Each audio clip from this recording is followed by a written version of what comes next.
Hi, everyone. Welcome to a really packed month here at Calibration Marketing. We've got 3 webinars this November. We've got 2 just this week. And we're kicking things off with Michael Leach, who you'll be introduced to in a moment. Some of you know him very well. Others that maybe are outside the industry don't know him, and we'll kind of go down some rabbit holes in terms of his background, what he's seen, where he thinks, where things have gone versus where he thought maybe they were going to go when he first started in the field. But before we get into that, a little bit about calibration marketing. I'm Linda Calabria. I started calibration marketing at the beginning of this year, and it's now been almost 9 years that I've been in O&P on the product and marketing end of things. And I've just seen there continues to be a need for marketing and go-to-market strategy support and things like that, especially in smaller entities and sometimes in large ones where you need somebody to cover the duties of somebody that's out. And so what I offer is just that O&P knowledge and who the customers are, how to talk to them, when to talk to them, where to talk to them, and really taking the burden off of worrying about bringing on somebody full-time if the capacity and financial status isn't there for that entity or for that small ad hoc project, and coming in with that knowledge and just hitting the ground running. So you can learn more on calibration.marketing. That's the website. You can see a bunch of other documents that I've created for the O&P industry on there, a number of guides and documents that kind of share where the O&P industry has gone. A lot of them are focused on upper limb. But either way, you can learn more either on LinkedIn or on my website. But without further ado, I'm going to add in Michael Leach into our conversation. So thanks for joining me, Michael. Thanks for having me, Linda. I really appreciate it. So we've been talking about having you come on for a while now, and finally the stars have aligned. So I know you've been on a number of other podcasts, and Brent Wright's O&P podcast, which I encourage everybody to listen into whenever a new episode drops. I hurry up and listen to it on my daily walks. But we'll kind of go into some other rabbit holes that maybe he didn't touch on. But if you could just give a little bit about your background without diving in too deep, to anybody that may be listening that's either new to O&P or maybe hasn't really understood fully kind of your background, where you got started. Sure, be happy to do that. I guess the overarching theme in that is it's often better to be lucky than good. I've been in the field a long time, and I've been blessed by having come across a lot of great clinicians and mentors along the way. So in high school, I had the opportunity to volunteer in an orthotics department at the Detroit Rehab Center because I could get credit for graduation. And back then, this is the mid 70s, the field was changing in the educational requirements. They were going from short-term courses to a baccalaureate requirement for O&P. There were only 2 schools that offered a baccalaureate at the time, New York University and University of Washington. And I'm a boomer, so my parents never really allowed me the option of not going to college. So I had to make decisions at 18 years of age. And the volunteer opportunity really exposed me to very cool stuff and very cool people. This was the first group of clinicians that I met in the industry, and they were always so patient centric. It was always about taking care of the human being that you were working with creative solutions and working with your team. You were never on your own, and it was just about always doing the right thing. And so that's where it started. Part-time jobs and a little bit of income, and I was fortunate enough to get into both NYU and UW. And oh, nice. I went out to Seattle. I grew up in Detroit, and so at 18, you can imagine the idea of living 2,400 miles away from home, starting your life as an independent person. It was a very exciting time. So I went out there and finished the baccalaureate program, and then I've been blessed in working in almost every type of clinical setting. I've never owned my own practice, but I worked in small mom and pops, institutional settings like the University of Michigan Hospital, large multinational corporations like Novacare Hanger. Mm. I stayed in clinical practice for about 27 years, being a staff clinician and filling some managerial roles, and then kind of did some self reflection and said, well, how can I have the biggest impact in the field? And I wanted to get into the education side of things, and there weren't so many programs. So, working with the manufacturers offered that opportunity. Out of Bach had a position actually in orthotics that I took on Mm. and worked in that capacity for a couple of years. And that was right about where the sea leg was taking off. And they needed a lot more support. So I kind of switched over to the prosthetic side and did Okay. clinical education with them for about 15 or so years, all their lower extremity type of stuff. They had acquired tech interface. So I was doing a lot of vacuum education, a lot of microprocessor knee education. They had their own CAD system at the time. It's no longer around or available, called TTTF Design. So I kind of spearheaded that and developed their first online course. And as big an organization as Ottobock is, it gives you a lot of opportunities. Throughout those years, I met a lot of fantastic global partners and people who become lifelong friends. And an opportunity in their global R&D department opened up in Salt Lake City, where I was living, Mm. and started to work in product development for them. In Salt Lake City, they focused on carbon fiber feet and liners and the vacuum technology. So I was involved in a number of product development projects that eventually led to launch, and transitioned from Ottobock into Phil Hour, and did clinical education and product development for them for a few years.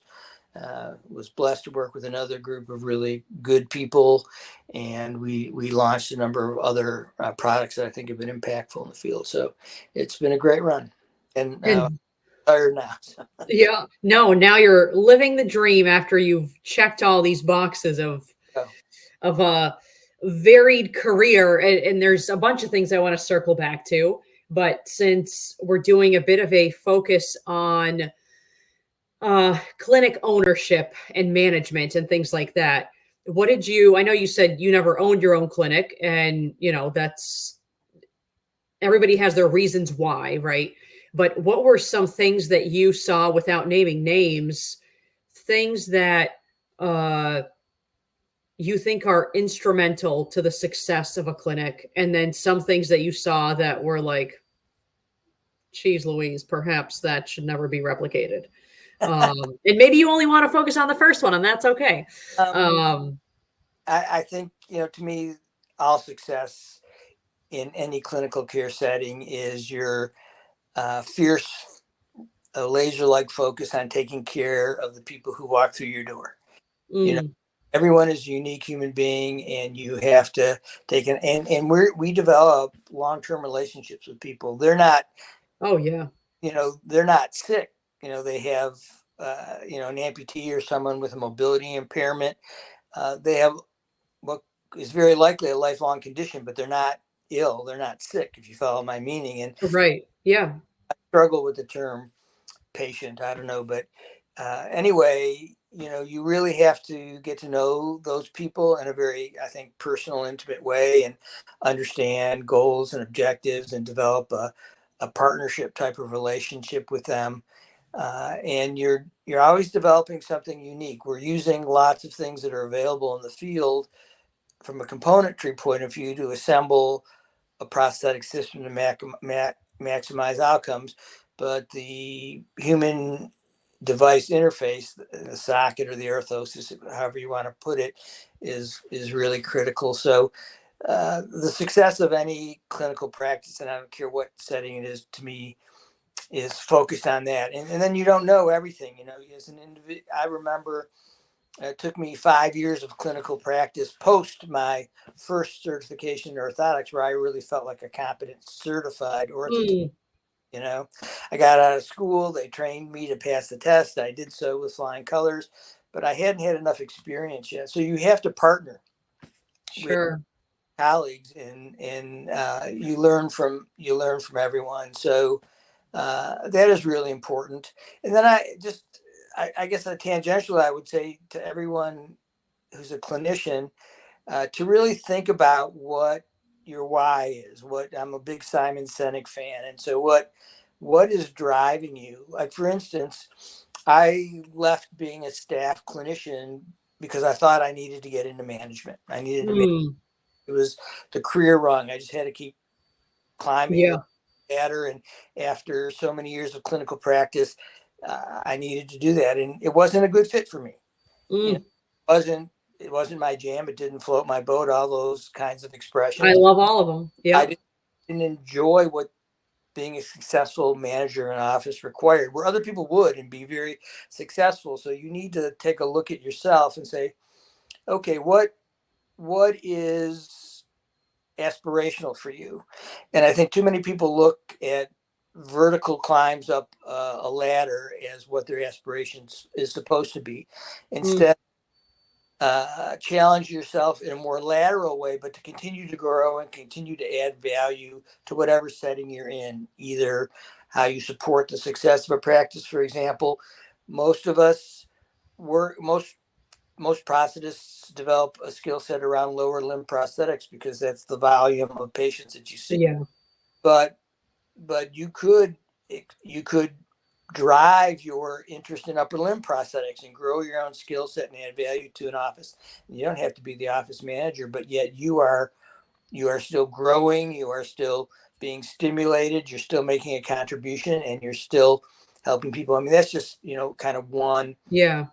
example. So that would be the other thing I would ask clinicians to think about in terms of uh, contributing to a clinically successful office.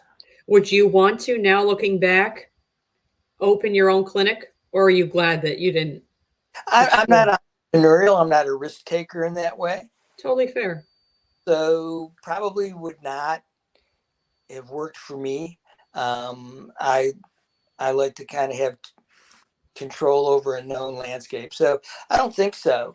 And it's even harder now. I mean, when I got started in the field, we worked with insurance plans, we worked with indemnity plans. Everybody wanted, Mm. when I grew up in Detroit, everybody wanted Blue Cross Blue Shield because they were associated with the automobile manufacturers. They were great. Oh, interesting. But the field has changed dramatically now. The reimbursement landscape is very challenging. I pat everybody who handles management on the back, no matter what environment they're in. But I particularly applaud independent practices who have to deal with the business backside, because Hmm. overwhelming these days, and independents don't have the same sort of leverage by virtue of their size in terms of resources to uh, deal with prior approvals and fighting denials, and Hmm. that whole scenario is you know 100-fold more difficult now than when I first got in the field. Yeah, well, and on that consolidation standpoint too, there's there's so much of it happening, and I know we'll touch on it from a manufacturer standpoint, but even from a clinic consolidation standpoint, yes, you have, the hangars that are buying up and Autobox and Osers, but you also have some larger independents that are buying up some other smaller independents and they keep biggering and biggering, right? Right. And it's definitely an interesting landscape. And I too commend those that are willing, like Summer Siddiqui, who I spoke to of Cavella in Texas, Ben Wright, who we'll speak to later this week, who's opening up his own clinic. I mean, those are not small things to do. And one thing is to see patients and make sure that they are the number one focus for you. And that's why you want to have this independence and really see everything and control it. But like you said, it's the front of house stuff that if that falls behind, there is no option. It all those balls have to constantly be in the air, Right. and it's definitely an interesting time. And I don't know what, some are happy that they get acquired because that's their end goal, right? That's their out, and Right. that's their why. That they've done all these things right. and eventually, hopefully, there's this big windfall at the end. But Right. then it's a question of, well, what's next? Exactly. Um, but it's, yeah, I'm curious what your take on things are in terms of that, of what's happening in the market in terms of consolidation, whether it be on the clinic front or on the manufacturer side or on the clinics purchasing manufacturers and vice versa. Yeah, sure. Well, that's a big It's a topic. huge question. First Yeah. of all, I think that when there are fewer choices for the human beings that we work with, um, there's less quality care. I don't know how else to put it. When you have less competition and fewer choices, and you see this consolidation happening in all of healthcare, just not in P&O. Mhm. Um, uh, you see independents often having to outsource some of the administrative functions. Yeah. And so as a startup, it's difficult because there's a cost associated with that and there's a loss of control associated with that. We'll see how technology intervenes. I see a lot of pretty interesting applications that people are using AI relative to chart notes that are also Mm. transfer into submissions for prior approvals, and we'll see if they can lend to efficiencies. In that way, we can talk about prior approvals as a whole subject on its own. To me, it's Yeah. to say no and to ration care. Um, but the bottom line is I'm concerned about the field and the consolidation. I'm not sure that the vertical integration is a great thing. Um, Hmm. right now, you most of the acquisitions by manufacturers, and you also see clinics purchasing manufacturers like Hangers bought Yes. up and fill Hmm. out. It goes both ways. Yep. Um, as an amputee, why am I getting the components that go into my system, for example? Hmm. This foot because there's a high margin for the clinic, or and that's not necessarily Yeah. a bad thing if it was the right solution. And one could argue with so many carbon fiber feet out there, how much difference is there between you know, car- Right. but uh, I think the question needs to be asked. And I think that most clinicians are honest brokers, but I have time. If I'm a manufacturer, if a manufacturer owns the clinic that I work for, over time, where are we going with my choices for selection for clinical care? Hmm. Am I going to get a memo one day that says uh, uh, we need your practice needs to provide X percentage of in-house components? That's the worry, right? Or are they going to incentivize my bonus in that way? What things are going to influence my objective decisions about meeting an individual human being's care? Hmm. Concerns about that. And I don't think the consumer is necessarily educated enough at the moment to Yeah. ask the question, ask these questions. Why am I getting this foot? Why am I using this liner? Why is the suspension system the best one for me? Uh, Hmm. I think that it would be nice to have some tools available to help the end user uh, Oh gosh. Yeah. educate themselves a little bit more, uh, to be able to, Yeah. intelligent and informative questions. So I have concerns around that. I have concerns around innovation with consolidation of manufacturers. I think that you see the big manufacturers, you've seen more incremental improvements in innovation than big bang innovation. I think that the big bang innovation still happens by entrepreneurs who see a need that isn't being filled. Many of them are amputees, frankly, for example, Hmm. um, uh, who are doing some, pretty cool things. And then they get acquired eventually. And that's usually some sort of Right. of growth, financial resources, and limitations to that. So it's time to sell up. And if you're an entrepreneur and you want to enter the U.S. market, and you want to stay independent, then you're going through a distributor. Right. Re- until recently, the largest distributors were owned by manufacturers. Cascade just became independent. Right. Yeah. But you're creating deep discounts to your margin as an entrepreneur and a small independent. You're losing control, Hmm. and you are giving up valuable business information. Right. That you, as a manufacturer, don't always get back in terms of who are your customers when you're going through these third parties. So you're just kind of on a wing and a prayer, hoping that this takes off and putting all your eggs into this one basket Exactly. potentially. Exactly. So yeah, there's I think there's, outside of O&P, and I didn't pick up on this when we recently at home got a letter from our insurance saying, now you, the customer, happily get the choice that you're going to get to choose the pharmacy that will be in your network. And the way my husband read it was, well, so you're basically saying that once I choose one, if those guys don't have it, I'm screwed until they do because I can't go elsewhere or I have to, pay out the wazoo potentially. So there's so much just nuance to all of this. And like you said, users certainly have no idea, even everything that you just said in terms of the types of questions to ask.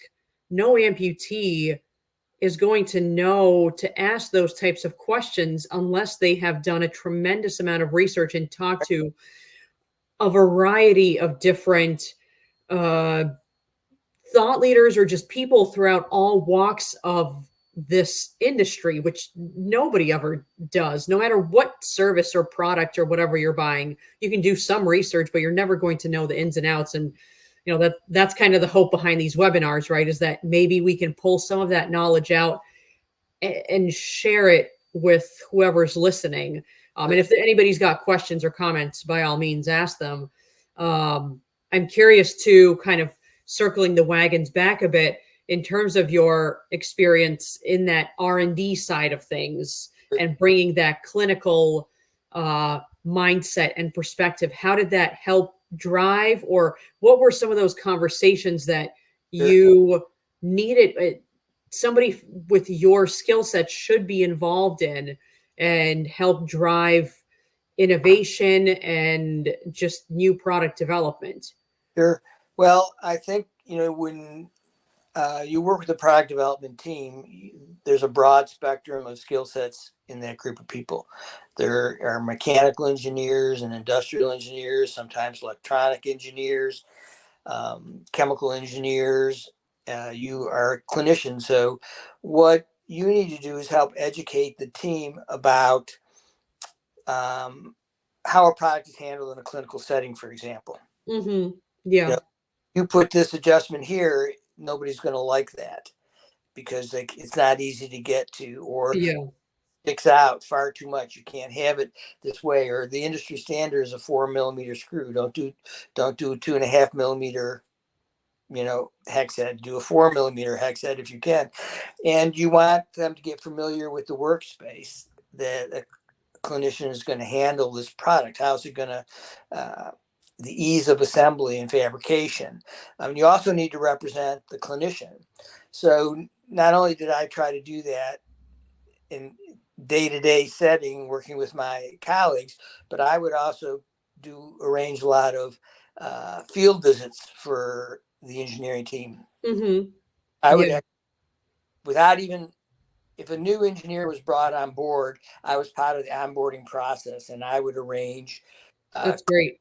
clinic visits. So we'd go to a clinic and show them what a workshop looked like, and we would have conversations with the clinicians, and we'd have conversations with the end users. And when you're working through prototypes, you're doing in-house fittings with users, and Sure. so they have an opportunity to get to know everything that is important to an amputee. For example, how is this easy for me to put a pair of pants on, or if I'm developing a foot, or Mm-hmm. uh, uh, sometimes I like to walk barefoot. I mean, there's all these conversations, and you have conversations with clinicians about their priorities. Clinicians, in Otterbach, in Philauer, we were global companies, and so is the mindset of a clinician. What drives priorities for a U.S. clinician versus a European clinician, Sure.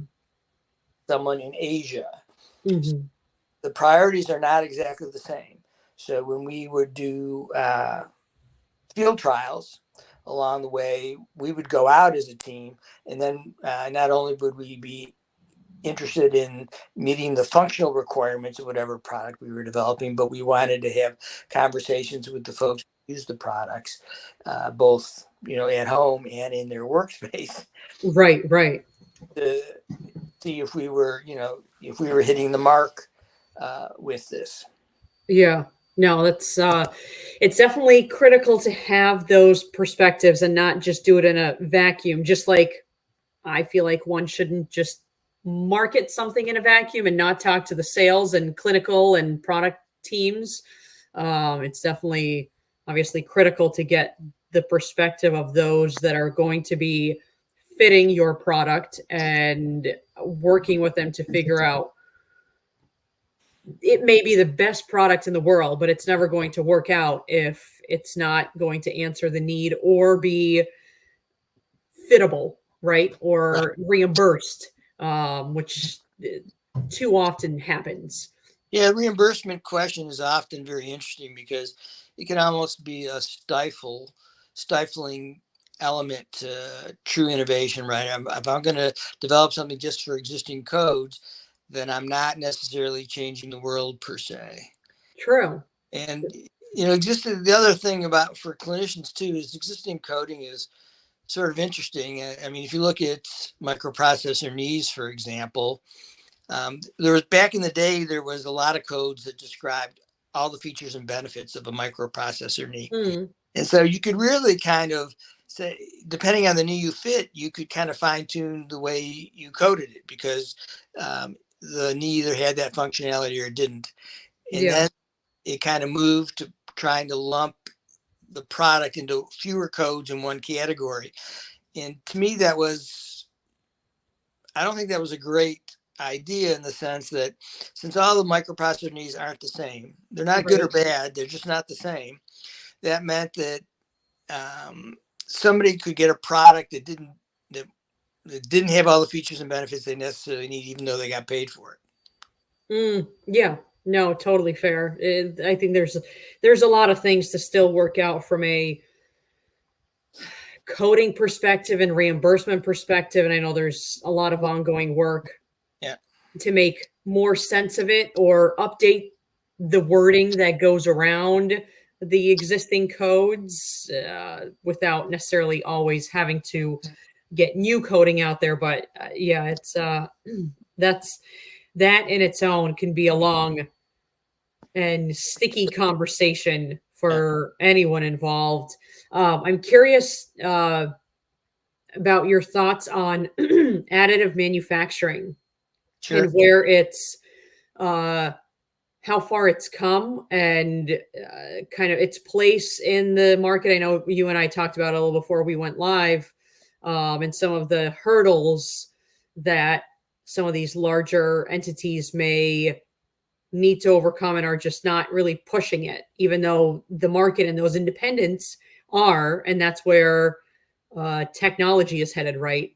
But we Sure. haven't even explored AI, like you mentioned earlier, Yeah. and the capabilities. So I'm curious what your thoughts are on I think those it's developments. well. I definitely believe it's the future. And I've had, and I know there'll be people who will push back on that in the sense because clinicians and technicians have a lot of pride in their work and they're so skilled. Um, and they believe they bring sort of a unique uh, magic set of hands to the Mm, table. And in many cases, that is true. But just because you're not physically manipulating things doesn't mean you can't use your intellect to digitally manipulate things. And yeah. Right. And so I think that it'll be the way of the future. It's a little early to know where it's at. Some of my concerns, not concerns is the right word, but I think that a lot of the gee whiz is with sophisticated software programming that isn't being adopted by the field right now because it's expensive and there's a huge learning curve. So the kinds of things like Geomagic can do, and there's a lot of good guys out there. They will teach you how to use free software as well to do these Mm-hmm. basic things, but it's a huge commitment. I just don't see the benefit of 3D printing something I can make in a legacy way. I mean, I can make a 3D printed socket, but what did I add to the equation when I did that? Unless I designed for additive manufacturing on the front side of that I did something with Mm-hmm. socket design, for example, that I cannot do in a legacy manufacturing technique. And to me, that's the benefit. What solution can I bring to a human being that I can't do in traditional methods? And that's the gee whiz benefit of it.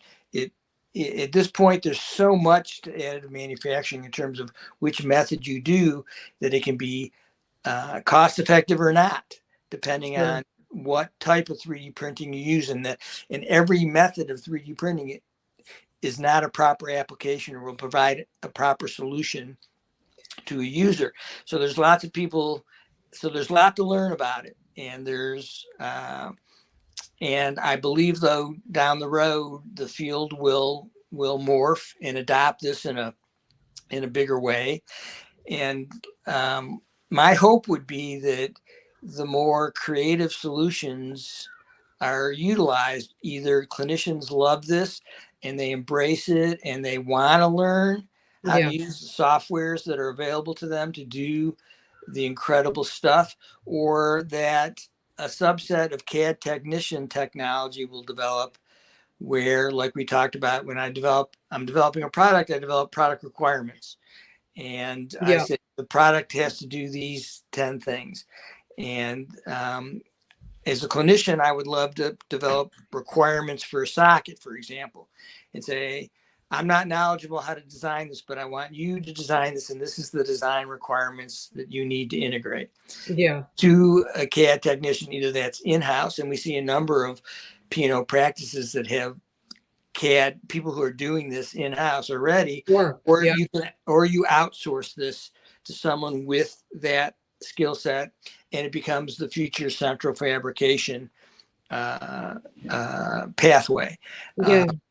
so those are definitely possibilities, but um, there's not reimbursement necessarily for an additive manufactured socket done in a creative way that's more costly. And, insurance is unregulated. So they're going to say this, this could be an experimental way to go. They'll find a way not to pay for it. Mm-hmm. Yeah. Prior approval is just a way to ration care. And it gets in the way of the people who should be making these decisions are the clinicians and the users. They should be in charge of the decisions around their medical care. So, Yeah. No, and I think that's probably going to be one of the, among others, one of the larger hurdles overall. I right, think there's a lot of, at least from what I've heard, and I am definitely not the expert, and I need to have Brent on so that we can talk about it at length. But I know, he shared being in, I think he was in Guatemala and scanning right, somebody, sending that scan to somebody in the US, and then that socket printing and him putting it on a patient. So I know there's a lot of that kind of just the ability to speed things up. You're sometimes seeing more patients because you're not tied up in plaster town. But I think there's just like with any product and any solution, there's always a time and a place for all of them, sure, right? You don't have to throw all of yourself into one direction and say, well, that other one is no longer viable. right. So it will be interesting to see how all of this continues and pans out. But I'm going to close this with a question that I had decided to pose Sure. to my family as we go into Thanksgiving, and it'll be a topic kind of uh, think about where things are versus maybe, at the beginning of your career when you started out Yeah.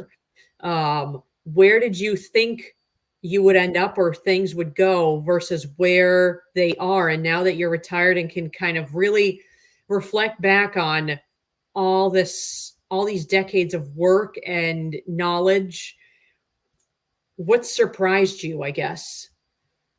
I think what surprised me is that uh, the future solutions come out of left field for me. I don't see them coming. I didn't see Mm, I didn't see additive manufacturing coming. And when I did see it, I was a very early adopter about its potential.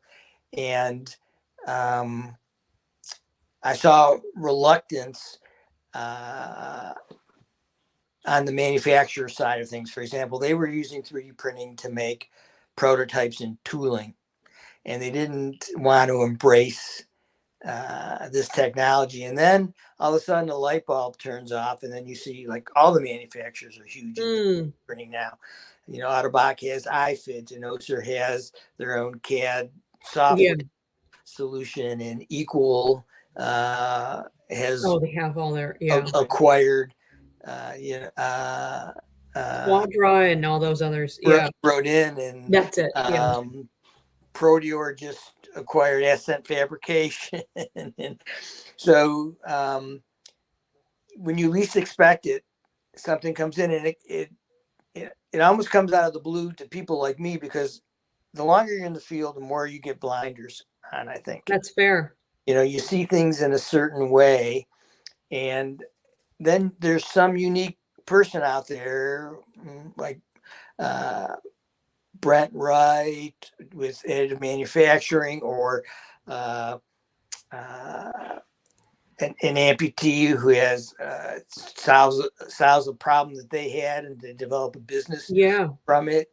You don't see it coming, and your first reaction is sort of someone in the field for a lot of years is to say, "Oh, that's no good," or "That'll never work," or you Yeah. look at you look at the downside of it instead of taking a moment and say, "Where's the upside of this? Hmm.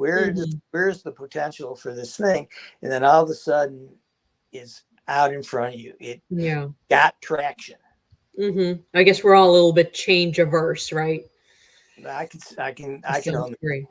Yeah. I get what, to all these new technologies that are trying to, whether it be a new product being developed or technologies coming in from overseas into the US market, what would be your advice to them, to these new entrepreneurs, as you had seen it from a clinical perspective, influencing some of the R&D and development work?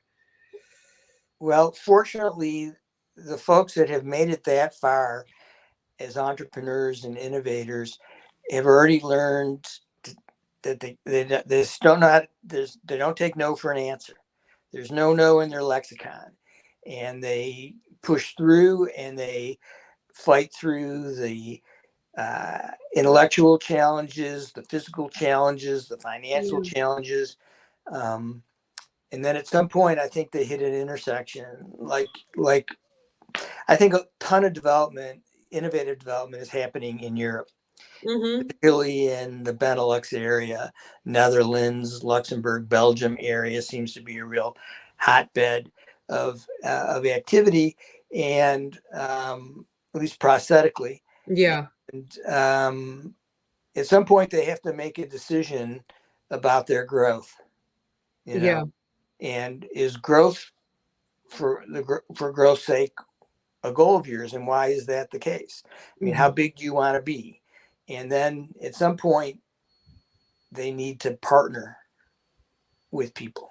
Yeah. Whether that's distribution relationships, or um, sales relationships, or marketing relationships. You and I both had a relationship with New Tech Synergies. Yeah. and they are doing some interesting things. I think their concept is very innovative, where they're trying to fill a gap for some of these younger companies in a way to provide them with the umbrella feature functionalities that they're going to need on sales and marketing and clinical education, Right. reimbursement support to come to the U.S. because everybody sees the U.S. as the goose that laid the golden egg. Right. This is where Yeah. everybody wants to go, but there are a lot of challenges I don't think people understand about that. It's one thing to manage being small and growing at a smaller pace, and then when you throw yourself into the market like the U.S., things can exponentially change for you, and Yeah. you have to be ready. You're going to miss your opportunity and may never come again. So. Yeah, well, and I think what drives me bananas oftentimes is when these newcomers share all these lofty numbers in terms of, the market is hundreds of millions, and it's never drilled into, well, what does your widget do? Well, your widget makes up this teeny weeny part of the pie. So Right. that's fine, but let's address that and let's talk about that specifically rather than talking in these grandiose generalities and how, the entire ocean will get boiled and everybody, all the problems will be solved. So I think it's oftentimes also honing in on the specific group of customers that you're trying to support and improve the lives of rather than, for the sake of investors saying, well, it's a $200 million market. And you're like, for who? How? So, but I won't keep you any longer, but thank you for the great, insightful conversation. Thank We will have, as I mentioned, we'll have another webinar later this week with Ben Wright from Wright Orthotics and Prosthetics, not to be confused with Brent Wright of additive manufacturing.